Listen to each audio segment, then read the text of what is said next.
नमस्कार, जय हिंद दोस्तों। कैसे हो आप? आई होप आप सब अच्छे होंगे। मेरा नाम है अनुज वर्मा और स्वागत करता हूँ आपका न्यूज़ मैंने चैनल पर, जहाँ आपको देखने को मिलती है देश और दुनिया की खबर विद शॉर्ट एनालिसिस। शुरुआत करते हैं आज अपनी अपनी पहली न्यूज़ के साथ, जो है एक कॉमेट के साथ। हाल ही के अंदर एक कॉमेट देखा गया हमने स्पेस के अंदर। अब आपके पास सर कॉमेट होता क्या है, तो पहले जान लेते हैं कॉमेट के बारे में, फिर इस न्यूज़ पे चलेंगे। देखिए, हमारे स्पेस के अंदर बहुत सारे ऑब्जेक्ट हैं, बहुत सारे सेलेशियल ऑब्जेक्ट हैं। उनमें से एक ऑब्जेक्ट ऐसा भी होता है जो आइस और डस्ट का बना होता है, जो जैसे ही सूरज के निकट की तरफ आता है तो उसके पीछे एक आग जैसी लग जाती है और पूंछ बन जाती है। इसलिए इसे एक पुच्छल तारा भी कहा जाता है। ये कॉमेट है जो हमारे स्पेस में घूमते रहते हैं। तो इसीलिए हमने एक नाम अभी देखा हाल ही में कि 2010 के अंदर एक कॉमेट की खोज की गई, जो की गई थी बर्नार्डिनेली एंड बर्नस्टीन। ये जो साइंटिस्ट थे, इन्होंने इसके बारे में पता लगाया और न्यूज़ में इसलिए आया क्योंकि ये कॉमेट जो है वो हमारी अर्थ की तरफ 35,000 किलोमीटर पर आवर की स्पीड से बढ़ रहा है। अब क्या है, क्या दिक्कत आएगी इससे, कहीं अपने पृथ्वी पर टकरा तो नहीं जाएगा? ये हम इस न्यूज़ में देखेंगे कि हमारे अर्थ पे टकरा रहा है। चलिए इसके बारे में कुछ इतिहास जान लेते हैं। 2010 में साइंटिस्ट ने पता लगाया था, जो साइंटिस्ट का नाम दिया हुआ है। इन्होंने 2010 में नवंबर में इसे पहली बार देखा, और देखा जब था ये बहुत दूर था, हमारी अर्थ से कैसे पास में नहीं था, काफ़ी लाइट ईयर दूर था हमसे। लेकिन हमें लग नहीं रहा था कि हमारी तरफ आएगा ये बाकी जो नॉर्मल जो धूमकेतु होता है उसके अगर कंपैरिजन करें तो उसके साइज़ में या उसके जो मास है उसमें ये 50 टाइम्स जो है बड़ा था। इसलिए ये खास है, जिसकी स्पीड जो है वो 35,000 किलोमीटर पर आवर है। ये स्पेस में घूम रहा है। अब हुआ क्या है कि ये हमारी अर्थ की तरफ बढ़ रहा है। लेकिन एक चीज़ और भी है, क्योंकि अर्थ पे टकरा जाएगा नहीं, अर्थ की तरफ बढ़ रहा है, इट मीन्स ये है कि अर्थ पे नहीं आएगा, लेकिन अर्थ के पास से निकल जाएगा। क्योंकि इसलिए हम घबराने की जरूरत नहीं है कि हमारे ग्रह बाकी जितने भी चक्कर काट रहे हैं उसी तरह से ये भी चक्कर काट रहा है। ठीक है, तो हमारे करीब से नहीं, काफ़ी दूर से निकल जाएगा। लगभग 1.6 अरब किलोमीटर की से ज़्यादा हमारे पास से नज़दीक नहीं आएगा। और इसका साइज़ जो है वो काफ़ी बड़ा है, आपके सामने दिखाई दे रहा होगा कि 500 मिलियन टन का तो उसका मास ही है। और 80 माइल चौड़ा जो है वो इसका एक न्यूक्लियस है, जो सेंटर है वो 80 माइल इसकी विड्थ है इसकी। अगर बात करें कॉमेट की, तो एक कॉमेट हमने हमेशा नाम सुना है हेलिस कॉमेट का। सर हेलिस कॉमेट है क्या? देखिए, हमारी अर्थ पे हमें एक हर 75 ईयर्स में एक कॉमेट दिखाई देता है, क्योंकि हमारे अर्थ के पास से गुजरता है। उसका नाम हमने दिया है हेलिस कॉमेट, जो हर 75 साल में हमको देखने को मिलता है, जिसका डायमीटर जो है वो 128 किलोमीटर का है और इसकी जो विड्थ है वो है लगभग 80 माइल्स की। ठीक है, हमें से कोई दिक्कत है? सॉरी, 8 किलोमीटर की इसकी विड्थ है और 80 माइल्स की स्पीड से आता है। ये आपने देखा, ये लास्ट टाइम हमें कब देखा गया था, तो ये काम की चीज़ है, ये आपसे एग्जाम में ही पूछ सकता है। और ये आपको याद भी चाहिए कि 1986 में हमने ये लास्ट में देखा था, और उससे पहले हमने 1910 में देखा था। अब फिर क्वेश्चन आएगा, सर ये अब कब दिखाई देगा? तो इसका आएगा, ये हमें दिखाई देगा 2061 के अंदर। देखिए अपनी नेक्स्ट स्लाइड के अंदर लिखा होगा कि हमें कब दिखाई देगा, कि 2061 के अंदर हमें नेक्स्ट दिखाई देगा। क्योंकि अब नासा जो है यूरेनस पर भी अपनी रिसर्च करने जा रहा है, अपने एक नया मिशन बनाया है यूरेनस के लिए। तो यस, आई होप हम इसके लिए और प्रिपेयर रहेंगे, क्योंकि हेलिस कॉमेट के बारे में जानना हमारे लिए बहुत ज़रूरी है। इस तरह से पहले तो मेरी मिस्ट्री बना हुआ था कि कॉमेट कैसा है, इसके ऊपर क्या है क्या नहीं है, लेकिन अब डेफिनेटली हम इसके बारे में जान पाएंगे। चलिए अपने चलते हैं दूसरी न्यूज़ की तरफ। लेकिन दूसरी न्यूज़ की तरफ जाने से पहले मैं आपसे कहना चाहूँगा कि वीडियो को लाइक और शेयर ज़रूर करें, क्योंकि आपके लाइक और शेयर कम आ रहे हैं। ठीक है, यस। नेक्स्ट चलते हैं कि अभी हाल ही के अंदर 24 अप्रैल को एक पंचायती राज डे मनाया गया। न्यूज़ थोड़ी सी पुरानी हो गई है, लेकिन जानना बहुत ज़रूरी है कि पंचायती राज डे होता क्या है। मैं इस सबको जानने से पहले मैं आपको पहले बता देता हूँ कि है क्या। हमारा देश जो है एक संघात्मक देश है। संघात्मक मतलब एक फेडरल स्ट्रक्चर। हमारे देश में दो तरह की सरकार चलती है, एक सेंटर में गवर्नमेंट चलती है और एक स्टेट में गवर्नमेंट चलती है। तो आपका क्वेश्चन फिर ही होगा कि सर क्या ऐसा भी देश है जहाँ पर पूरे देश में एक ही सरकार चलती हो? यस, ऐसे बहुत से देश हैं जहाँ पर केवल एक ही सरकार चलती है। जैसे अमेरिका में एक ही है जो सेंटर है, यानी अमेरिका में जो जोए बाइडेन है वही है सबको हैंडल करने वाले। वहाँ स्टेट का कोई ऐसा मैटर है नहीं। ठीक है, तो इंडिया में जो स्टेट गवर्नमेंट और सेंट्रल गवर्नमेंट दोनों काम करती हैं। लेकिन आप मुझे बताइए कि मोदी जी और ये मैं आप हरियाणा से हूँ तो हरियाणा से बताऊँगा, ये खट्टर साहब हमारे खट्टर जी, अगर आपके मोहल्ले में कोई परेशानी हो जाती है, आपके सीवर की प्रॉब्लम आ जाती है या खंबे के लाइट की में प्रॉब्लम आ जाती है या फल कोई भी इशू आ जाता है, तो आप इनमें से किसी को कॉल कर सकते हो? ना आप इनको बोल सकते हो ना आप इनको बोल सकते हो। आप किसको बोलोगे? आप अपने जो एरिया के जो मेंबर है, वार्ड मेंबर है या पार्षद है, आप उसे बोलते नहीं बोलते? बस एग्जैक्टली मैं उसी पॉइंट पे आ रहा था। ये दो गवर्नमेंट के अलावा हमारी तीसरी गवर्नमेंट भी होती है, उसे कहते हैं हम लोकल गवर्नमेंट। Local government. लेकिन जब हमारा देश आज़ाद हुआ तो ये कंपलसरी नहीं थी। ये तो हमारी गवर्नमेंट थी, लेकिन ये लोकल गवर्नमेंट उस टाइम पे कंपलसरी नहीं थी। हमारे संविधान के आर्टिकल नंबर 40 में, ये थोड़ा सा आपको चीज़ याद रखनी है, समझनी है। आर्टिकल 40 में हमारा एक नाम चीज़ दी हुई है जिसे बोलते हैं हम पंचायत, कि हमारे देश में पंचायत होना ज़रूरी है। पंचायत का मतलब वही लोकल गवर्नमेंट आ गया। अब सर है क्यों ऐसा, इंपॉर्टेंट क्यों है कि देखिए, किसी भी जगह पर आपको अगर काम करना है तो आपको उसके रूट लेवल पर काम करना होगा। गांधी जी ने भी कहा था कि अगर हमें रियल में आज़ादी चाहिए तो हमें आज़ादी रूट लेवल से मिलनी चाहिए। हमें उन सब लोगों को शिक्षित करना होगा, हम उन सब लोगों की समस्या को समझना पड़ेगा जो गांव में रहने वाले हैं, क्योंकि हमारे देश में सबसे ज़्यादा जो गांव के निवासी हैं, क्योंकि उन्हें फैसिलिटी अवेलेबल नहीं हो पा रही हैं। इसी वजह से 1993 के अंदर, अब मैं आता हूँ अब पॉइंट पे, 1993 24 अप्रैल के दिन एक संविधान के अंदर, एक कॉन्स्टिट्यूशन के अंदर एक अमेंडमेंट हुआ, लिखा है ना, क्योंकि एक अमेंडमेंट होता है जो फोर्स हो जाता है 1993 से, सॉरी 1992 में अमेंडमेंट होता है और 1993 में ये फोर्स हो जाता है। फोर्स मतलब ये सबके सामने आ जाता है कि ये कंपलसरी है कि आपको अपने देश के अंदर, अपने स्टेट के अंदर हर डिस्ट्रिक्ट में पंचायत होना कंपलसरी है। पहले सबके लिए बाउंडेड नहीं था, सबके लिए बाउंडेशन नहीं थी कि आप माने ना माने, लेकिन इस अमेंडमेंट के बाद ये सबके लिए कंपलसरी हो गया। इसलिए हमारे लिए बहुत इंपॉर्टेंट है नेशनल पंचायती डे। इसीलिए देखो 73rd अमेंडमेंट, ऐसी 74 अमेंडमेंट हुआ, तो उसी तरह से एक आया म्यूनसिपल कॉर्पोरेशन, जो आप अपनी नगर पालिका देखते हैं ना शहर के अंदर, उसके लिए। ठीक है, तो आपको ये चीज़ याद रखनी है कि कहाँ से आया कहाँ से नहीं आया। अब जान लेते हैं सर, नगर पंचायत जो पंचायत राज है, इसको दो पार्ट में डिवाइड किया गया है। एक आया गाँव के लिए और एक आया शहर के लिए। गाँव के लिए अगर बात करें तो गाँव के लिए उन्होंने बोला कि लोग गाँव बहुत बड़े होते हैं, एक ही गाँव के अंदर काम नहीं चल सकता। अगर किसी को समस्या है तो अपनी समस्या का समाधान कैसे करेगा। मैं एक एग्जांपल देता हूँ कि अगर आपके गांव के अंदर किसी दो पर्सन में झगड़ा हो गया तो क्या करते हैं, पंचायत बुलाते हैं जी।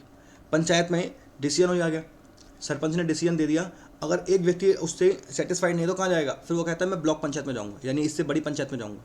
ब्लॉक पंचायत क्या होती है, 3 4 या 4 5 ग्रुप ऑफ विलेज पंचायत, जो कई सारे 2 या 3 से ज़्यादा जो विलेज हैं उन सबको जोड़कर एक ब्लॉक पंचायत बन जाती है। ठीक है, यहाँ पर डिसीजन हो गया, अगर यहाँ से भी सेटिस्फाई नहीं है तो जाता है जिला परिषद में, जो इससे बड़ी है, कि मैं जिला परिषद में जाके इसकी अर्जी डालूंगा। ये है इसका काम, कि अगर आपका समस्या यहाँ नहीं होती है फिर आप यहाँ जाओगे, फिर यहाँ जाओगे। डायरेक्टली ये नहीं कि आपकी समस्या है तो डायरेक्टली आप खट्टर साहब के पास पहुँच जाओगे चंडीगढ़, या पहुँच जाओगे मोदी जी के पास कि मोदी जी हमें समस्या है, मेरे मोहल्ले में लाइट नहीं जल रही है। ऐसा नहीं कर सकते। उसी तरह से शहर के अंदर है, शहर में आपको समस्या है तो नगर पंचायत को देखोगे आप, ठीक है, और दूसरा फिर म्यूनसिपल कॉर्पोरेशन, और ये municipal council and municipal corporation. आपने सुना होगा वार्ड मेंबर, मेयर का नाम सुना होगा, तो ये वो शहर के अंदर आती है। ठीक, तो ये चीज़ बहुत ज़रूरी है, आप सबको जानना भी बहुत ज़रूरी कि है क्या। अब एग्जाम के हिसाब से जो आपको क्वेश्चन पूछा जाता है, ये पूछते हैं कि पंचायती राज के अंदर सबसे पहला गांव कौन सा था जिसके अंदर सबसे पहले पंचायत राज एस्टेब्लिश हुआ।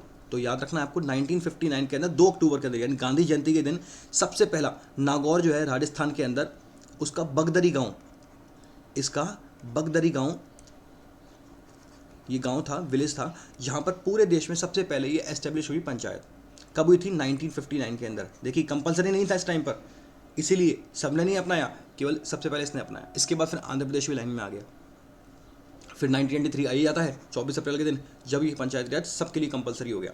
और हाँ, एक क्वेश्चन बोला जाता है कि ऐसा किसने कहा, ऐसा किसने रिकमेंड किया कि पंचायत राज होना चाहिए, पंचायत राज 3 लेवल का होना चाहिए। तो याद रखना, ये बलवंत राय समिति थी, बलवंत राय मेहता जो है ये एक कमेटी थी जिन्होंने रिकमेंड किया। तो एग्ज़ाम में ये पूछा जाता है कि किसकी रिकमेंडेशन पे ये ऐसा हुआ है। बलवंत राय मेहता जो है, इनकी रिकमेंडेशन पे पंचायती राज एस्टेब्लिश हुआ। चलते हैं, ठीक है, आप इनके जो पंचायती राज आता है इसमें अवार्ड भी दिए जाते हैं, आप इसे पॉज करके पढ़ सकते हैं कि कौन कौन सा है। अभी भी हाल ही में दिए गए हैं Nanaji Deshmukh award, Deendayal Upadhyay ji award, child friendly ग्राम पंचायत अवार्ड और ग्राम पंचायत डेवलपमेंट प्लान अवार्ड। ठीक है, और स्कीम भी निकाली हुई है, आदर्श ग्राम योजना, आदर्श सांसद ग्राम योजना, कि हर सांसद को एक एक गांव बोला गया है डेवलपमेंट करने के लिए, तो इसकी भी स्कीम निकाली हुई है ताकि गांव जो है वो डेवलप हो सके। चलते हैं अपनी नेक्स्ट न्यूज़ की तरफ। नेक्स्ट न्यूज़ जो है अपनी, कि चीन की BRI के कार्ड पर भारत करेगा TDC फंड। अब दोनों चीज़ों में जानना जरूरी है कि सर BRI क्या है और TDC क्या है, तभी आप समझ पाओगे है क्या। देखिए BRI क्या है, चाइना का एक इनिशिएटिव है जिसका नाम है belt and road initiative, belt and road initiative. ठीक है सर, है क्या ये, चलो पहले इसको जान लेते हैं है क्या। देखिए, चाइना की बात करें तो चाइना के अंदर इतिहास के अंदर अगर जाने तो चाइना ही ऐसा कंट्री था सबसे पहले हमारे इतिहास में जिसने ट्रेडिंग स्टार्ट की थी, जिसने एक सिल्क रूट डेवलप किया था अपने देश के अंदर। सिल्क रूट मतलब कि सिल्क यहाँ से जाता था, एक जगह से दूसरी जगह जाता था, लोग पसंद करते थे, उसी की वजह से फिर व्यापार बढ़ा। ऐसी अफीम आपने जाना सुना होगा कि विदेशों से सामान आने लगा, जाने लगा, तो ये स्टार्ट हुआ चाइना की तरफ से, ट्रेडिंग चालू हुई चाइना की तरफ से। तो ये सिल्क रूट जो था वो काफ़ी फेमस माना जाता है अपनी ट्रेडिंग के लिए, अपने व्यापार के लिए सबसे बड़ा फेमस माना जाता था। फिर आने वाले टाइम में फिर ये बंद हो गया, लेकिन चाइना ने अब उस इतिहास को दोबारा से दोहराना चालू कर दिया है, कह दिया है कि मैं सिल्क रूट दोबारा से डेवलप करूँगा। ये सिल्क रूट का खास बात क्या होगी कि मैं चाइना से लेकर यूरोप तक के लिए सड़क बनाऊंगा, ये ट्रेन बनाऊंगा, यानी ट्रेन के ना एक मैं रोड लाइन तैयार करूंगा, ताकि अगर किसी को चाइना से सामान भेजना है तो डायरेक्टली वो रोड के माध्यम से भेज सकता है। देख सकते हो इतना बड़ा ये चाइना का बेल्ट एंड रोड इनिशिएटिव। इतना ही नहीं, उसने कहा कि मैं वाटर का रास्ता यानी मैरीटाइम रास्ता जो है ना वो भी डेवलप करूंगा। जितने भी छोटे छोटे कंट्री हैं उन सबके पास चाइना जा रहा है, उन सबको कर्जा दे रहा है, और उन सबको कर्जा देने के बाद जब उनसे कर्जा नहीं चुका पा रहे हैं वो कंट्री, तो उनकी जगह वो हड़प रहा है। इसी को चाइना की बोला गया एक पॉलिसी जो बोलते हैं debt trap policy. Debt trap policy यानी कर्जा दो और जाल में फंसा दो, ये चाइना की पॉलिसी है। देख लीजिए चाइना ने जिसको कर्जा दिया वो अब डूबने की कगार पे है, चाहे पाकिस्तान हो, चाहे पाकिस्तान ने कर्जा ले रखा है, लाहो यहाँ पे कंट्री है लाओस, उसने भी कर्जा ले रखा है, केन्या, यानी बहुत सी कंट्री, यानी 100+ कंट्री ऐसी हैं जिसने चाइना ने जिसे अपना कर्जा दे रखा है, और वो बहुत सी कंट्री चुका नहीं पा रही हैं। मजबूरी में उन्हें अपना जिस चीज़ के लिए उन्होंने कर्जा लिया था वो चीज़ अब चाइना को देनी पड़ रही है, और चाइना को उसी चीज़ से फ़ायदा हो रहा है। इसलिए अब आते हैं उस चीज़ पे जो बात कर रहे थे, इंडिया ने टीडीसी फंड, ठीक है, अब आपको याद रखना, टीडीसी फंड क्या है? Trilateral development corporation. Trilateral development corporation कि सबका साथ सबका विकास के रास्ते पर भारत ने कह दिया है कि हम भी सबके साथ के साथ सबके विकास के साथ हम आगे बढ़ेंगे, यानी हम भी चाइना की तरह से काम करेंगे, लेकिन जैसे चाइना जो कर्जा दे के फंसाता, हम कर्जा दे के नहीं फंसाएंगे। हम चाहेंगे कि हम कोई भी कंट्री है वो अपने देश के अंदर हमें जगह दे। जगह कहने का मतलब हमें हमारी कंपनियों को बुलाए, हम चाहते हैं इन्वेस्ट करना, हमारे इंडिया की कंपनी जो है वो आएंगी, आपके यहाँ इन्वेस्ट करेंगी, और डेवलपमेंट आपके भी होगी और हमारी भी होगी। इसलिए इंडिया की हेल्प के लिए केवल इंडिया अकेला नहीं है इसमें, इंडिया की हेल्प के लिए जापान, फ्रांस, जर्मनी और यूरोपियन यूनियन ये सब मिलकर काम कर रही हैं। इंडिया इस टाइम पे ग्लोबल मार्केट भी है, और इसलिए हर जो कंट्री है वो इंडिया से हेल्प लेना चाहता है। भारत की ओर से ग्लोबल इनोवेशन पार्टनरशिप में जो निवेश किया जाएगा उसे ही टीडीसी फंड के जरिए किया जाएगा। यानी फंड ऐसा फंड है जिसमें केवल हम भारत ही नहीं और भी देश जो हैं अब हमारी हेल्प करेंगे इस फंड को जोड़ने के लिए। फंड एक तरह से ये पैसा, इसमें सब इन्वेस्ट कीजिए और इस पैसे को डेवलपमेंट पे लगाया जाएगा पूरे विश्व के अंदर। यही नहीं कि जीआईपी के जरिए यानी ग्लोबल इनोवेशन पार्टनरशिप के जरिए अफ्रीका, एशिया, इंडो पैसिफिक जो में जगह है इनमें निवेश किया जाएगा, यानी इन्वेस्ट किया जाएगा। इससे क्या होगा, भारतीय कंपनियां जो हैं वो पहले से निवेश करती आई हैं, लेकिन अब और इसे बढ़ा सकती हैं। हमारे जो देश की हैं जो स्टार्टअप्स हैं, जो देश के जो स्टार्टअप्स हैं, स्टार्टअप समझते हो, जो नई नई कंपनियां भी खुल रही हैं जो हमारे देश, क्योंकि हमारा जो है देश है पूरे विश्व में यूनिकॉर्न कंपनी के मामले में सेकंड रैंक पर है, कि हमारे देश में सबसे ज़्यादा स्टार्टअप्स खुले हैं। तो ये हमारे लिए एक बहुत बड़ी अचीवमेंट है कि हमने इस चीज़ को बढ़ाया है। माना जा रहा है कि इस लक्ष्य को हम आसानी से हासिल कर सकते हैं। भारत जो है अभी जो तीसरी है ये चेंज हो चुकी है, अब इसकी रिसेंटली रिपोर्ट आ गई, उसमें है भारत दुनिया की इस स्टार्टअप्स में सेकंड नंबर पे है।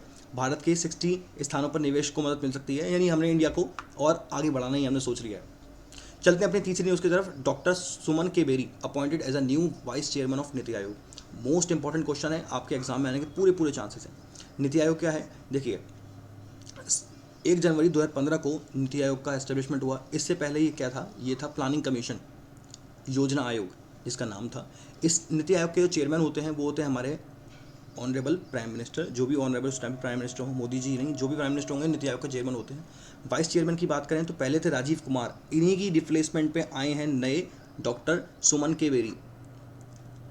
अगर सीईओ की बात करें, इसके सीईओ कौन है, देखने वाले कौन हैं जो नीति आयोग को देखते हैं, तो अमिताभ कांत जो है ये इसके सीईओ हैं। तो आपको इन सबको चीज़ें याद रखनी है कि अभी नीति आयोग के जो चेयरमैन बने हैं, वाइस चेयरमैन बने हैं, वो कौन है और चेयरमैन कौन होते हैं। नेक्स्ट न्यूज़ की तरफ चलने।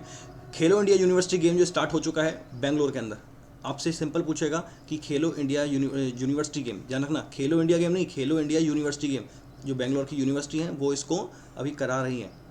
तो आपको याद रखना है कि खेलो इंडिया यूनिवर्सिटी गेम कहाँ हो रहे हैं, तो कर्नाटक के बेंगलुरु के अंदर ये स्टार्ट हुए हैं।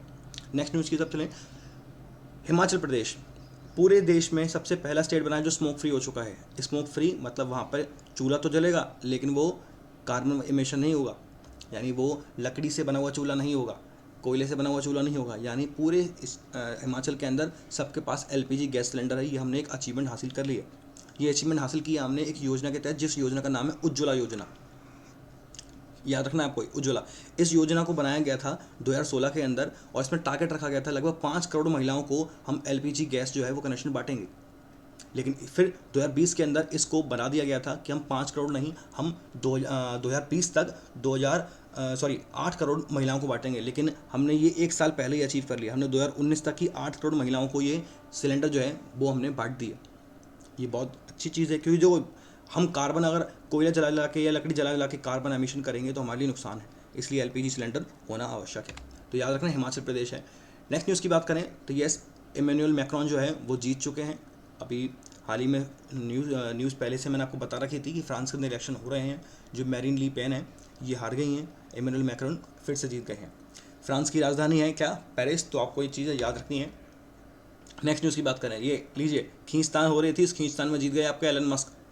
बहुत दिनों से खींचतान चल रही थी, आपने न्यूज़ भी देखी होगी पॉइजन पिल की, कि ट्विटर और एलन मस्क इन दोनों की खींचतान चल रही थी कि कौन जीतेगा कौन नहीं जीतेगा। ट्विटर ने जान लगा दी थी पूरी कि हम लेने ही नहीं देंगे, लेकिन उसके बावजूद भी इस बंदे ने ट्विटर को खरीद लिया है। यस, 44 बिलियन डॉलर यानी 44 बिलियन डॉलर के अंदर ट्विटर को बेच दिया गया। इतिहास की सबसे बड़ी बिक्री है ये, कोई कंपनी ऐसे बिकी नहीं है। पॉइजन पिल के अंदर हमने देखा था कि छोटे सी ट्विटर ने बोल दिया कि हम अपने जो शेयर होल्डर्स हैं उनको बोलेंगे अपने शेयर की वैल्यू बढ़ा दो, सबको बांट दो, देखते हैं कौन खरीदता है। तो इस भैया जी ने उनसे हाई वैल्यू पर भी खरीद लिया। देखिए $54 पर पर्सन, 54.20 पर शेयर इन्होंने बायर किया है, सबको बाय किया है। अब ये 100% मालिक बन चुके हैं और इन्होंने बोल दिया है कि अब मैं इसको करूँगा प्राइवेट कहने के बाद केवल मेरे ही हाथ में रहेगा, मैं इससे कोई शेयर वेयर नहीं बनाऊंगा, ये मेरे हाथ में रहेगा। और एक वो जगह रहेगी जहाँ पर फ्रीडम ऑफ स्पीच रहेगी, जिसको जो बोलना है बोलिए, किसी का अकाउंट हैक नहीं होगा, सॉरी किसी के अकाउंट के लिए कोई बंद नहीं किया जाएगा। और मैं इसके अंदर एक एडिट का ऑप्शन भी लाऊंगा कि आपने कोई अगर ट्वीट कर दिया है तो उसको एडिट कर सको बाद में। तो ये इसने अनाउंस कर दिया है, तो आपको याद रखना है एलन मस्क के ऊपर, कि एलन मस्क के पास दोबारा से वो चीज़ आ चुकी है। आई होप आपको पसंद आया होगा, पसंद आया तो लाइक और शेयर ज़रूर करें, आपके एग्जाम पॉइंट ऑफ व्यू से बहुत इंपॉर्टेंट है। Thank you students, thank you, bye bye, have nice day.